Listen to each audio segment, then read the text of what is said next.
basic naming assignment. So you will need your periodic table for this. Since mine can't stay up when I'm writing on screen, I'll find the stuff here that I'm going to do a couple examples for you. I'm going to do magnesium oxide to start. So the first thing we're going to need to do on our periodic table is find magnesium. Sorry, it disappeared already. Magnesium, I had found it, was right here. So remember, second group, 1 positive, 2 positive. So magnesium is going to be a 2 positive. Oxygen over here is in group 16, which is, what's the charge on group 16? 2 negative. So we had a 2 positive and a 2 negative. It doesn't say you have to, but I would probably here or here, or on a scrap sheet of paper, somewhere, 2 positive, 2 minus. Charges are the same, it's easy. Just write the two symbols, Mg and O. Those are your friends. Alright, I'm going to do 2 kind of harder ones as examples and then let you go fill out the rest on your own. Remember, this is a practice assignment. You don't need a perfect to get credit, but if you miss too many, I'll help you and you can redo it so you get a good grade on it. So let's look at tin and iodide. Tin and iodide. If we go to our periodic table, tin is a weird one. It's Sn, and that's right on the left of the stair, so that is a metal.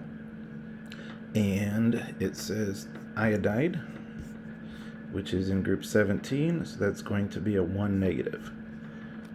So since tin is a transition metal, that's why we have this weird thing here.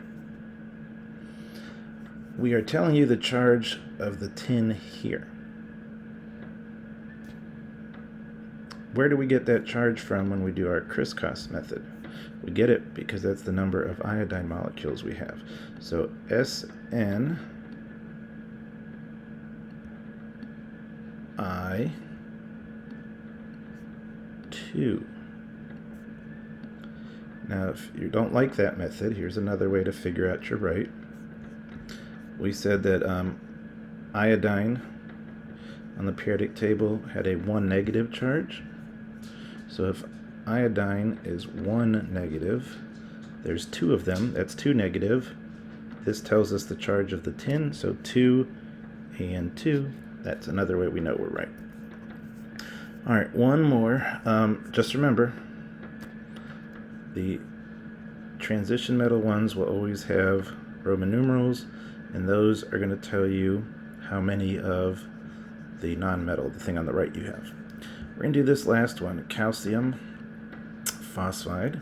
And when we look up these, we're going to see calcium is a 2 plus and phosphide is a 3 negative. Seems difficult. They don't cancel out. If I multiply this by 2, I get 4. This by 3. By 2, I would get 6. So this one's a little tricky, but if we use the charge of this as the number here, and then our crisscross here, and we get Ca3 phosphate becomes phosphide, P2, we should be good. How do we know for sure? We just check our charges. What was the charge on the Ca? 2 plus, so 2 times that 3 is 6. The charge on the P was 3 negative, so 2 times 3 is 6, and that means we're good there as well. So you'll finish the rest of those, and then we'll scroll down to do it the opposite way. We're going to give you the compound, you're going to give us the name. Here's the trick.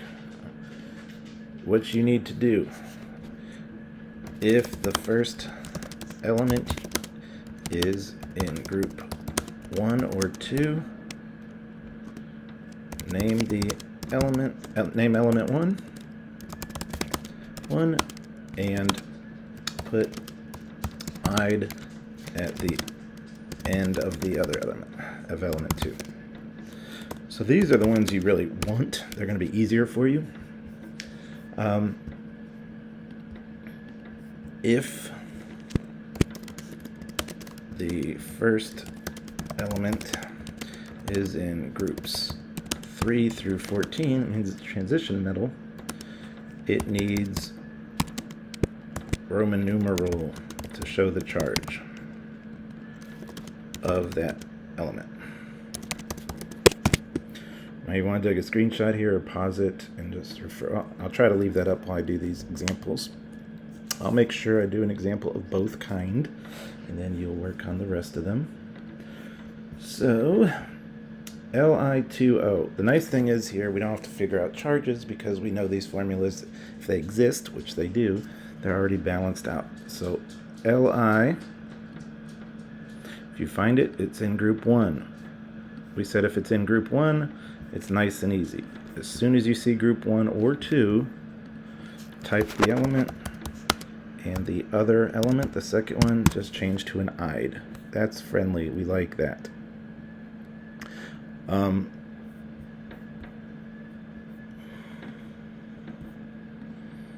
For the second one, AlCl3. We look at this periodic table. Al is way over here. Group 13. So it's not in group 1 or 2. So that means we need a Roman numeral. How do we know the Roman numeral? Well, again, it's going to be really nice if you remember your crisscross method, because whatever number is here on that second element is going to be the Roman numeral for that aluminum, the charge it has, because Cl3 means there's 3 -1 charges, so a -3, so that means the Al must be positive. So what do I put? Aluminum, still the first word, but now 1, 2, 3. Remember, we got that 3 from the chlorine, and then we still put the ide at the end. Let's do one more. That could be tricky.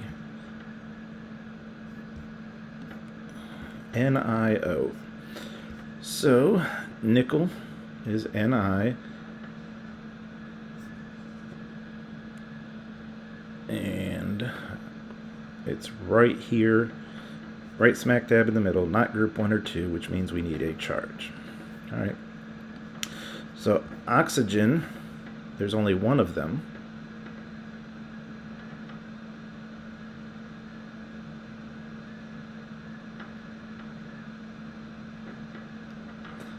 Which has a charge over here. Oxygen is, you can't see over there, it's in group 16, so it has a 2- charge. So if there's one oxygen